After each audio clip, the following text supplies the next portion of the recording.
Hello, everyone, and welcome back to English Learning Key, where learning English is easy and fun. I'm Anna. Hello, Anna, and hello to all our wonderful listeners. It is so good to be back here with you today. We truly enjoy sharing this time with you and helping you improve your English step by step. It's great to see you, David. How are you doing today? I am feeling fantastic, thank you. I had a very calm and peaceful weekend. I read a book, went for a short walk, and spent some time relaxing at home. It helped me feel refreshed and ready for this new week. How about you? I'm doing great. I feel very positive today, and I am very excited about our topic. I think this is something that almost every English learner struggles with at some point. Yes, absolutely. It is one of the most common problems in language learning. Many people feel stuck, even after months or years of studying. That's true. So, what exactly are we talking about today? Today, we are talking about this very common sentence. I can understand English, but I can't speak. Ah, yes, I hear this all the time. Learners say they understand movies, videos, and conversations, but when it's their turn to speak, nothing comes out. Exactly. They say, I understand everything, but when I try to speak, my brain stops working. Yes, it feels like your brain suddenly goes blank. And that can be very frustrating and even a little discouraging. But don't worry, because today we're going to help you solve this problem with simple and practical tips. Yes, tips that you can start using today, even if you are a beginner. But before we begin, we have a small request.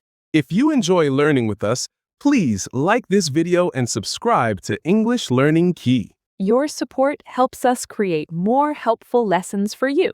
Thank you so much. Okay, Anna, let's begin.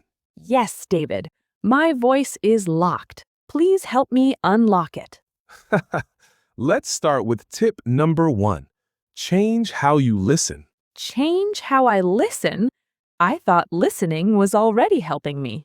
It is helping, but not enough for speaking. You need active listening, not passive listening. Can you explain the difference again in a simple way? Of course, passive listening is when English is just background noise. You hear it, but you are not focused. Like when I watch videos while checking my phone?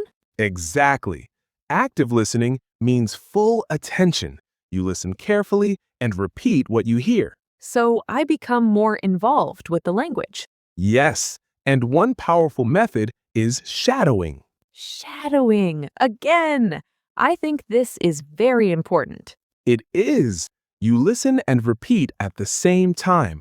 This improves your pronunciation, fluency, and confidence. It sounds difficult, but also very effective. Start small, one sentence at a time. Practice daily, and you will see improvement. Okay, I will try that. What's next? Tip number 2. Create your English mode. I like this idea. It sounds powerful. Yes, it is. Choose a time each day when you only use English. Even if it's just a few minutes? Yes, even 5 minutes is enough. The important thing is consistency. And during this time, I talk to myself, right? Yes, describe your actions, your thoughts, and your surroundings. That will help me think directly in English. Exactly. No translation, just natural thinking. But sometimes I don't know the right words. That's okay. Use simple words or explain your idea in a different way. That makes sense. Communication is more important than perfect vocabulary. Exactly. And that brings us to tip number 3. Learn chunks. Yes, phrases instead of single words. Right. Chunks help you speak faster and more naturally. Can you give more examples? Sure. Let me think. That sounds good. I agree with you. What do you mean? These are very useful in daily conversations. Yes, and when you use them often, they become automatic. That's great. What's the next tip? Tip number 4. Speak every single day. Even if I don't feel confident? Especially when you don't feel confident. Practice builds confidence. That's true. Confidence comes from action. Exactly. Start small and stay consistent. And if I don't have someone to talk to, Use your phone. Record your voice. yes, the voice recorder idea. Ask yourself questions and answer them. Then listen and improve. That sounds like a great self-learning method. It is, and it helps you notice your mistakes. Speaking of mistakes, Yes. Tip number 5. Don't be afraid of mistakes. this is very important. Many learners feel scared. But mistakes are a natural part of learning. So instead of avoiding mistakes, we should accept them. Exactly. Every mistake is a step forward. That's a very positive way to think. Yes, and it reduces fear and stress. What's next? Tip number 6. Role playing. I really enjoy this one.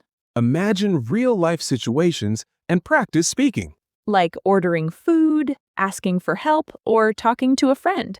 Yes, and you can play both roles. That makes it more interactive and fun. Exactly. And the final tip? Tip number 7. Practice quick responses. So I train my brain to answer faster in conversations. Yes, this improves your fluency and confidence. I understand now. It's all about practice and consistency. Exactly. Small daily efforts lead to big results. David, this was very helpful. I feel much more confident now. I'm glad to hear that, Anna. Let's do a quick review for our listeners. Active listening, English mode, learning chunks. Speaking daily, recording your voice, Accepting mistakes, role playing, and practicing quick responses. perfect. Thank you all for listening. Keep practicing and don't give up. Don't forget to subscribe to English Learning Key and like this video. And tell us in the comments which tip you will try first. We love hearing from you. Until next time, keep learning and keep speaking. Bye-bye. Bye for now.